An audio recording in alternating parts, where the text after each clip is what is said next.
ትምህርታችን ስንመጣ በክርስትና የስጋ ዘመድን ማግባት ይፈቀዳል ወይ ወይም እህትና ወንድም መጋባት ይፈቀዳል ወይ የሚል ጥያቄ ነው የመጣው። ሲጀመር ጠያቂቱ ልጅቷ ትክክል አይደለችም። ስለ ክርስትና ጋብቻ መጠየቅ ያለባቸው የክርስትና መምህራን ናቸው ወይስ አንድ የእስልምና አስተማሪ ነኝ ከሚል ነው? አንድ ከአህዛብ አስተማሪ ነው መጠየቅ ያለበት። ልጅቷ ክርስቲያን ነኝ ባይ ናት ጠያቂቱ ማለት ነው። ምናልባት ድራማ እየሰሩ እንደሆነ አላውቅም። እና አቡ ሀይደር ከ5 ከ6 ዓመት በፊት በዚህ በግሩፕ ነበረን እና በዛ ላይ ድራማ ያሰሩ ነበረ።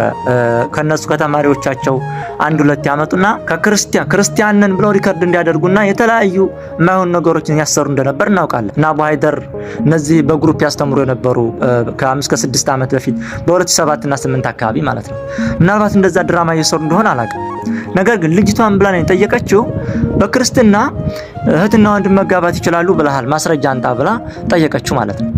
ስለ ጋብቻ ሁሱን መጠየቅ ወይም ደግሞ አንድ የአህዛብን አስተማሪ መጠየቅ ማለት ናይት ክለብ ውስጥ ገብቶ ቅዳሴ ለምን ቆመ እንደማለት ነው። ናይት ክለብ ውስጥ ገብቶ መዝሙር ለምን አይከፈትም ወይም ደግሞ ለምን ቅዳሴ አልተጀመረም እንደማለት ነው ማለት ነው። ምክንያቱም እነሱ ጋብቻ ምንም የሚያውቁት ነገር የለም። ጋብቻ የሚፈጸመው አንድ ወንድ ለአንዲት ሴት፣ አንዲት ሴት ለአንድ ወንድ በ3 ዙር የተገመደ ገመድ ፈጥኖ አይበጠስም ይላል መጽሐፈ ምሳሌ። በ3 ዙር የተገመደ ገመድ ፈጥኖ አይበጠስም ይላል ነብዩ ማለት ነው። አንድ ወንድ ለአንዲት ሴት፣ አንዲት ሴት ለአንድ ወንድ፣ በመካከላቸው መንፈስ ቅዱስ አለ፣ ትዳራቸውን እግዚአብሔር ይመራል። አለቀ። መጽሐፍ ቅዱስ እንደዚህ ነው የሚያዘን። ቆይ ግን ሰው ምን ነክቶታል ዘንድሮ?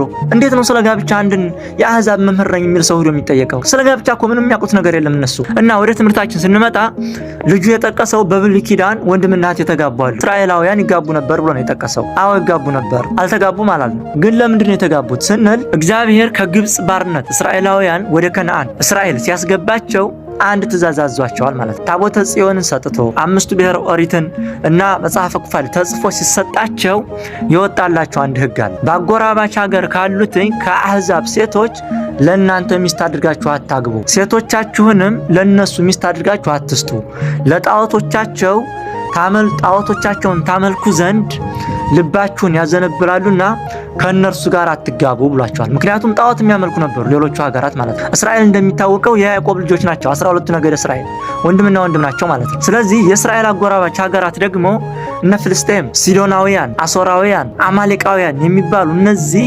ሞዓብና አሞናውያን የሚባሉት አህዛብ ናቸው። እግዚአብሔርን የማያውቁ ሰዎች ናቸው ማለት ነው። ስለዚህ ከነሱ ጋር ሲጋቡ ወደ ጣዖቶቻችሁ ይስሏችኋልና ከነርሱ ጋር እንዳትጋቡ ተብለዋል። ስለዚህ የሚጋቡት እነሱ በእነርሱ ነበሩ። ሁለተኛ ደግሞ መሲሁ የሚወለደው ከነሱ ነው። ስለዚህ በብሉይ ኪዳን ነበር ይሄ ነገር ነው። ለምን በአዲስ ኪዳን እስከ 7 ቆጥረህ 8ኛውን ይዘህ ወደ ላይ ነው ማግባት የምትችለው ማለት ነው።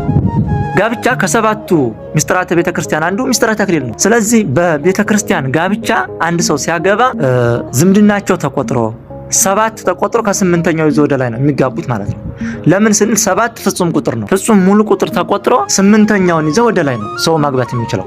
ወይ እንዴት ነው የስጋ ዘመዱን አንድ ሰው ማግባት የሚችለው? ሐሳቡስ እንዴት ነው የሚመጣላችሁ? እኔ አይገባኝም ሰው እንዴት እንደሚያስብ። እውነት ነው ሰይጣን ያደረበት ሰው፣ ጸላዔ ሰናያት ያደረበት ሰው ምናልባት እንደዛ ሊያስብ ይችላል። አንድ አእምሮ ያለው ሰው አንገቱ ላይ መስቀል ያሰረ ሰው ግን እህቱን እንዴት ነው በዛ መንገድ የሚያስበው? ወንድምሽ እንዴት ነው በዛ መንገድ የምታስበው? ስለዚህ በክርስትና በአዲስ ኪዳን 7 ቆጥራ 8ኛውን ይዘህ ወደ ላይ ነው የሚጋባው ማለት ነው። እና የአቡ ሀይደር የነዚህ ሁሱ ነው ኩሱ የሚባል እነዚህን ቀልደኞች ሰዎች ትምህርት እየሰማችሁ ራሳችሁን አታሳሙ ማለት ነው። እና ይሄን ይመስላል። ሰላማችሁ ይብዛ።